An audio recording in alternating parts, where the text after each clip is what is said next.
শেষ কয়েক মাসে গোটা বিশ্বকে চমকে দিয়েছে ইরান। সামরিক প্রযুক্তির দিক থেকে তারা যে কতটা এগিয়ে যাচ্ছে সেটা বুঝতে আর বাকি নেই।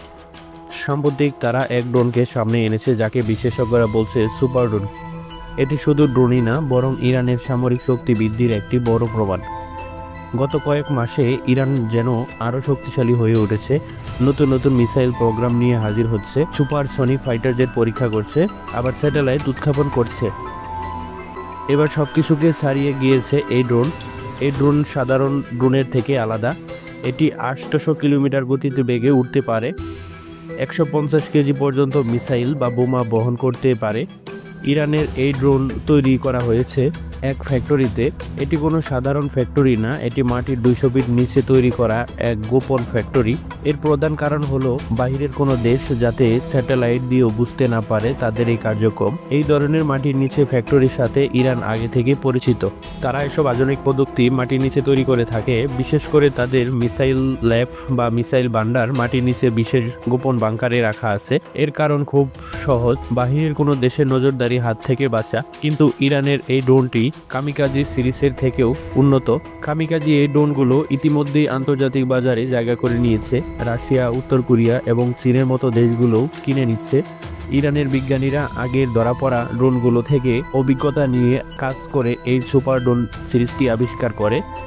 বিশেষ করে 4 মাস আগে ইসরায়েলের আকাশে পাঠানো কয়েক শত ড্রোন, বেশিরভাগই ইসরায়েলের আয়রন ড্রোনের ছোড়া মিসাইল দিয়ে মাটিতে নামিয়ে এনেছে। তবে ইরানের বানানো এবার ড্রোন সব থেকে বৈশিষ্ট্য হলো এটি ফলস বা ভুল লোকেশন দিতে সক্ষম, অর্থাৎ শত্রুদের রাডার বা এয়ার ডিফেন্স থেকে ছোড়া মিসাইলকেও ধোঁকা দিতে পারে। শুধু তাই নয়, শত্রুরা বুঝতেও পারে না এই ড্রোনটি কখন কোন দিক থেকে আসতেছে, এমনকি শত্রুদের অবস্থান বুঝে দিক পরিবর্তন করতেও পারে। ধারণা করা হচ্ছে এটি প্রায় 3000 কিলোমিটার পথ অতিক্রম করতে পারে, যা বিশ্বের সব থেকে দীর্ঘ রেঞ্জে কামিকাজি ড্রোন হিসেবে হতে যাচ্ছে। ইরানের এই খবর সামনে আসতে পুরো মধ্যপ্রাচ্যের হাওয়া বদলে গেছে। কিছুদিন আগে আয়াতুল্লাহ খামিনি ঘোষণা করেছেন যে ইরান আগের মতো নেই, কেউ যদি তাকায় তার পরিণতি ইতিহাস মনে রাখবে। ইসরায়েল এবং মধ্যপ্রাচ্যের দেশগুলো এখন এই বিষয়গুলো পর্যবেক্ষণ করছে। আগের মতো ইরানকে এখন নরমভাবে মোকাবেলা করার উপায় নেই, বরং নিজেদেরকে সুরক্ষিত করতে পথ খুঁজছে। নতুন এই ড্রোন কৌশল প্রযুক্তি দিয়ে ইরান প্রমাণ করেছে যে তারা শুধু প্রতিরক্ষাই নয়, তারা আক্রমণেও কয়েক ধাপ এগিয়ে যাচ্ছে।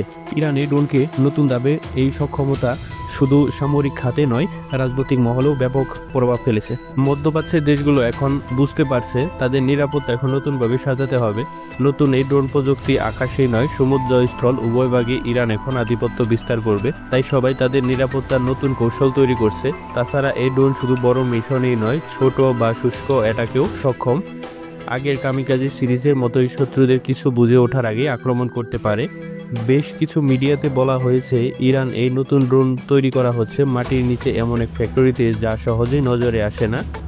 এই ধরনের বাংকারগুলো খুঁজে পাওয়া আন্তর্জাতিক গোয়েন্দাদের জন্য কঠিন, তাই ইরানের সামরিক পরিকল্পনা সবসময় গোপন থাকে। এই প্রক্রিয়াগুলো শুধু ড্রোনের জন্যই নয়, বরং ইরানকে আরও সামরিক শক্তি বৃদ্ধির জন্য তৈরি করা হচ্ছে। কারণ আগের নিষেধাজ্ঞা এবং চাপের মুখে তারা তাদের সামরিক শক্তি উন্নত করেছে। ইরান ধীরে ধীরে তাদের সামরিক শক্তি এত উন্নত করেছে যে যা আগের দিনে কেউ কল্পনাও করতেও পারেনি। তাদের ড্রোন সক্ষমতা আর মাটির নিচে ফ্যাক্টরি এবং আক্রমণ কৌশল সব মিলিয়ে ইরান একটি গোপন, শক্তিশালী এবং আধুনিক সামরিক শক্তির উদাহরণ। তারা প্রমাণ করেছে প্রযুক্তি, কৌশল এবং গোপনীয়তার সমন্বয়ে একটি দেশকে সামরিক শক্তিশালী কতটা বিশাল হতে পারে।